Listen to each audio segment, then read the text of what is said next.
안녕하세요, 폼몬스터입니다. 오늘도 공유 조합 들어와주면서 A매치 브레이크 이후 4일 연속 수익 달성했습니다. 제 조합 픽이 궁금하신 분들은 고정 댓글에 무료 정보방 남겨두었으니 참고하세요. 긴 말 없이 오늘 챔스 4경기 분석 시작합니다. 첫 번째 경기는 볼로냐와 샤흐타르의 경기입니다. 볼로냐는 지난 시즌 티아고 모타 감독 체제에서 리그 5위를 기록하며 59년 만에 챔피언스리그 진출에 성공했지만 티아고 모타 감독이 유벤투스로 떠났고 후임 감독으로 피오렌티나의 빈첸조 이탈리아노 감독을 선임했습니다. 이탈리아노 감독이 지난 3년간 피오렌티나를 이끌면서 확실한 전술 색채를 보여주었고 리그에선 꾸준히 정상위권을 기록했습니다.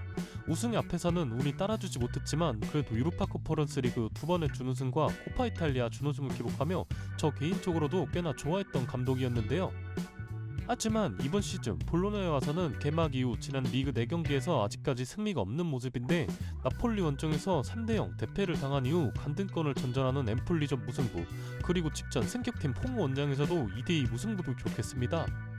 코모와의 경기에선 2골 차로 리드를 내어준 상황에서 경기 후반 막바지가 돼서야 카스트로의 추격골과 후반전 추가시간 일링 주니오르의 동점골이 나온 부분은 불행 중 다행이었지만 이탈리아노 감독이 볼로냐에서 보여주는 축구는 전형적인 피렌체 시절 안 풀리던 경기의 모습 그대로로 조직력 또한 완전히 개판인 모습입니다.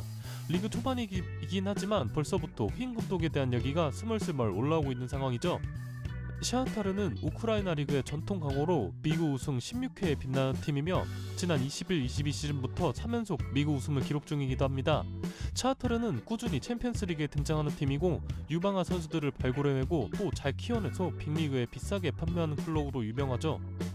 그 판매 수익은 주로 브라질 국적의 재능 있는 선수들을 저렴한 금액에 다시 영입해오는데 샤흐타르를 거쳐간 대표적인 브라질 선수들로는 페르난지뉴, 프레드, 윌리안, 더글라스 코스타 등이 있고 최근엔 우크라이나 국적의 무드리크를 첼시에 무려 7천만 유로에 거액에 판매하며 큰 수익을 올리기도 했었죠. 지난 시즌은 챔피언스리그 조별리그에서 3위를 기록하며 유로파리그 32강에 진출한 끝에 마르세유에게 패배하며 탈락했지만 조별리그에선 바르셀로나를 잡아내는 이변을 연출하는 등 샤흐타르의 전력과 유럽 무대에서 경험을 생각하면 결코 만만하게 볼 수 있는 팀이 아닙니다. 두 리그의 수준 차이와 볼로냐의 홈에서 치러지는 경기라는 점에서 볼로냐가 정배당을 받았지만 최근 이탈리아노 감독의 볼로냐 경기를 보신 분이라면 이 매치업에서 전배당을 픽하기란 쉽지 않은 선택일 겁니다. 또한 앞서 말했듯 볼로냐는 무려 59년 만에 챔피언스리그에 진출했다는 점과 이탈리아노 감독 역시 챔피언스리그 경험이 전무한 감독이라는 점이죠.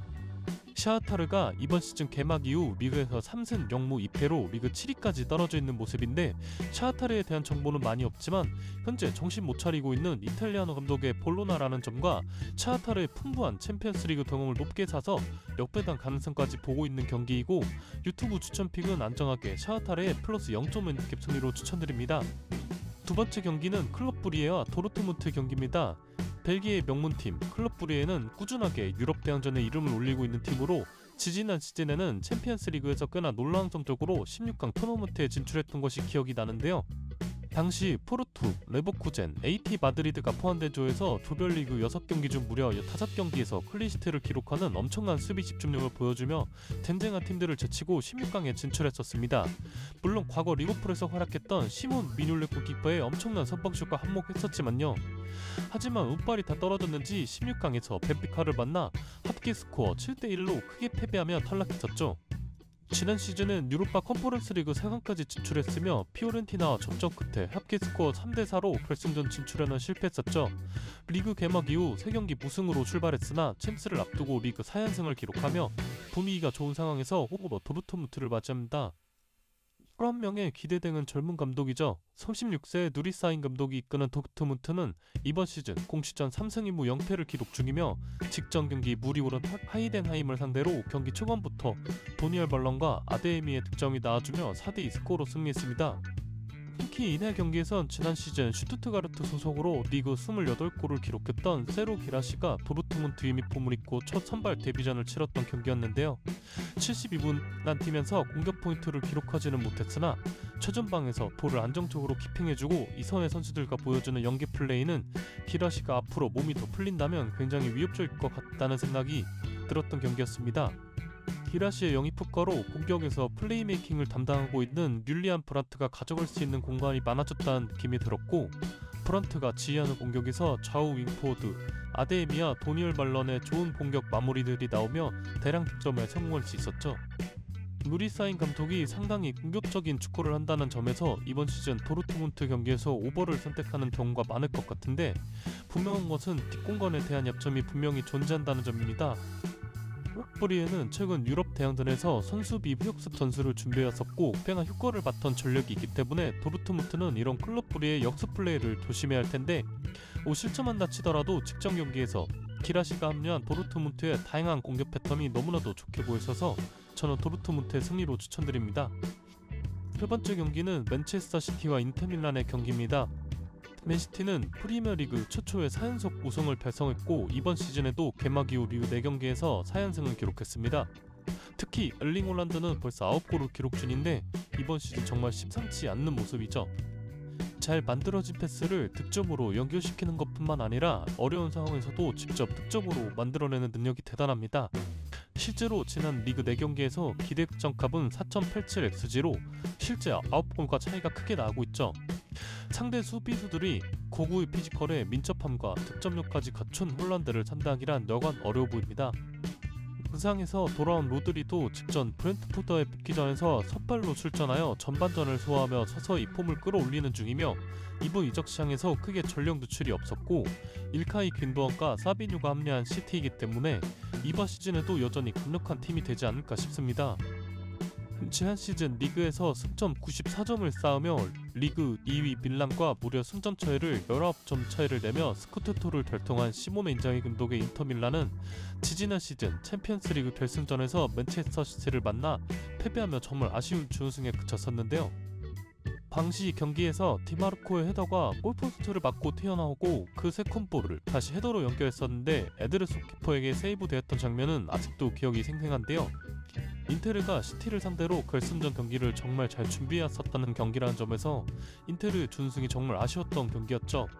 인테르는 직전 몬차전에서 1대1 무승부를 기록했는데 오늘 맨시티와의 경기를 의식한 것인지 니콜로 바렐라와 차라보글루를 끝까지 아끼는 듯한 모습을 보였고 라우타로 마르티네즈와 미키타리안 그리고 다르미안은 비교적 이른 시간에 교체해주면서 체력 안배를 해주는 모습이었습니다.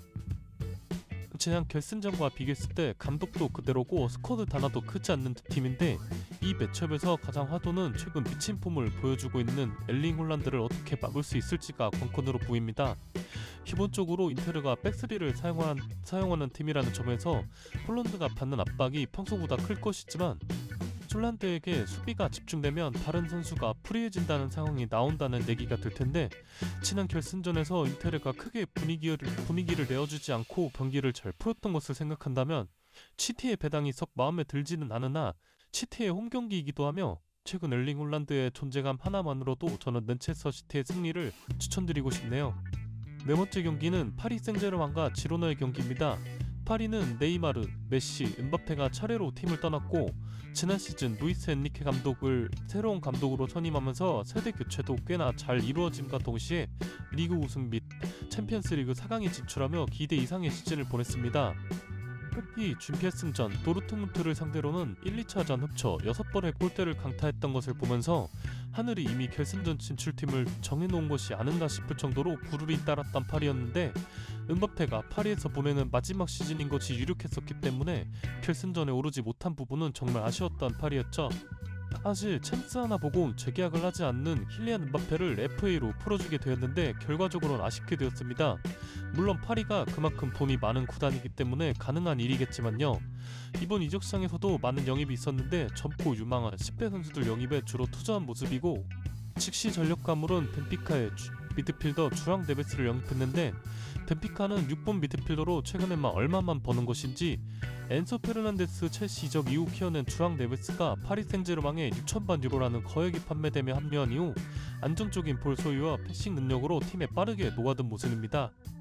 이번 시즌 리그 4골로 벌써 자신의 커리어 하이 기록까지 한 골을 남겨놓은 브래들리 바르콜라는 이번 시즌 더욱 성장한 모습이며 우스만 덴벨레도 이번 시즌 심상치 않은 모습으로 리그에서 3골과 2개의 도움 그리고 매경기 많은 기회 창출을 해내는 모습으로 파리 생제르맹의 공격에 가장 중요한 핵심 선수가 되었습니다.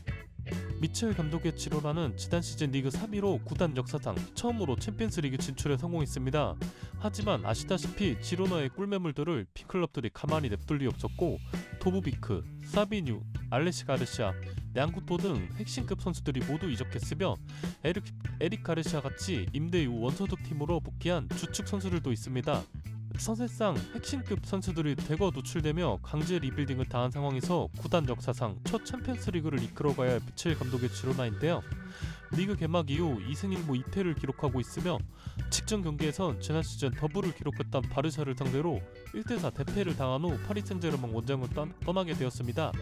지로나의 지난 시즌 같은 모습을 기대하기란 사실상 어렵고, 게다가 미첼 감독도 그렇고 대부분의 선수들도 유럽 무대를 첫 경험하는 것과 동시에 파리 생제르맹 원정을 떠난다는 점에서 지난 제 경험을 토대로 생각해 봤을 때 지로나가 제 실력을 펼치기 어려울 것이라는 생각에 파리 생제르맹의 승리로 추천드립니다.